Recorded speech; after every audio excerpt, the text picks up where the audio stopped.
Hey everybody, welcome back to IP Farms. Well, it's the ending of another beautiful day here on the farm. Didn't turn the camera on this morning. I was going to bring you guys along for the road trip we made today. Things just didn't pan out. It's kind of a chore to get this unit loaded up and on the trailer. Of course, my buddy's with me. He doesn't like to be on camera, so the format of this video is going to be quite different, but I told you all that I would show you, and I will. We'll turn you around here in a minute and show you what I got. A little bit of insight on it. This is going to be kind of a short video. I had two choices of the same style equipment. Both of them were drastically different, and I ended up going, I won't say the lesser of the two, because both of them had their positives and their negatives, but I really had my heart set on the other one. But you know what, budget just didn't allow, with the bush hog and all tearing up the other week, and I'm going to have to put money in that, everything else. So I'm sure there'll be a lot of people that will tell me how bad this piece of equipment is. I've done a lot of reading on it beforehand, and they don't have a very good reputation.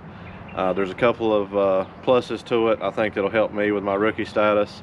A couple other pluses to it that will alleviate some other underlying conditions. But either way, I'm not going to divulge what the other was. We'll just leave that in you know, in curiosity, I guess you would say. But again, like I said, everybody please keep in mind, I do this part-time.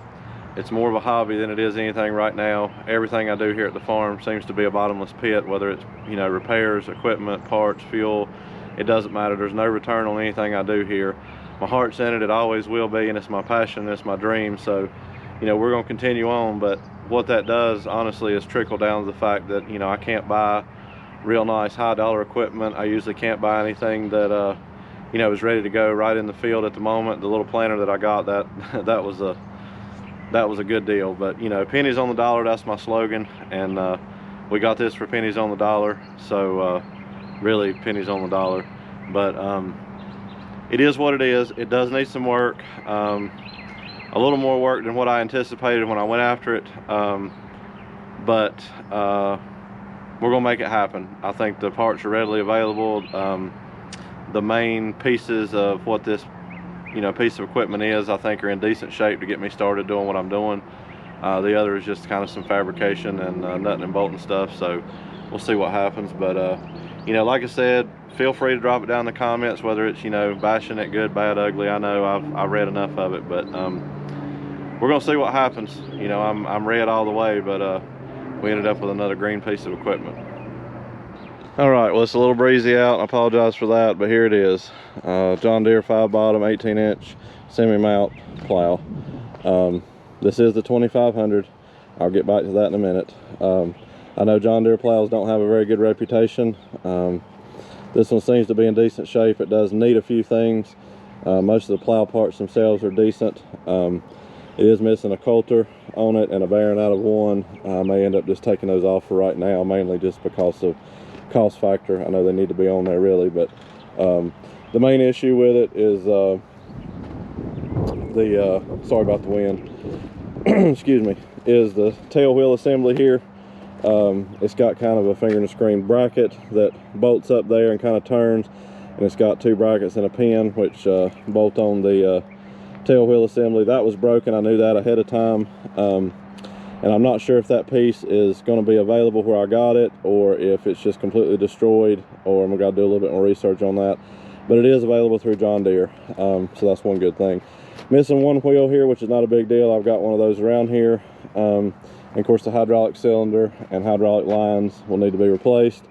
The cylinder, I believe, will work off of the disc plow on here, and I've got quite a few feet of hose on that, so probably won't go back with the metal lines there. I'll probably just make some holders for the rubber lines and then connect them and get me on up here. It's got a jack stand that needs to be welded back on. That was broken. And what else? I think that's it really. I did get a few extra parts here with it, some plow parts, so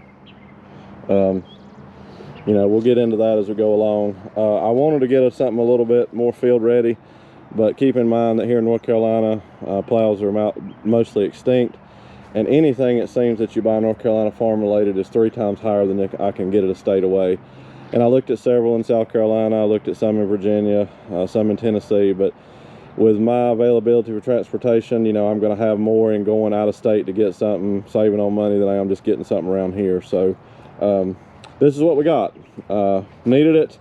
I'm going to turn some land over at some point. You know, again, project, but I hope all you guys understand that when I'm doing this and what I'm doing here is on a budget, and you know, I can't just dump hundreds of dollars into everything that I go about. I'm sure that I'll get a bunch of negative comments on this, because the 2500 does not have a very good reputation at all. They say it doesn't lay the soil over like, you know, like most people like. Sometimes they tend to walk a little bit, but the other one I looked at just needed a little more work than what I was comfortable with right now for the money, and being as how the bush hog tore up the other week, and I've got to do something about the drive shafts, that kind of cut into the, you know, farm funding piggy bank there. So this is what we ended up with. There'll definitely be some videos on it. The first thing I got to do is address the tail wheel situation and get that bracket on it, and get the wheel and tire back on, and then get a side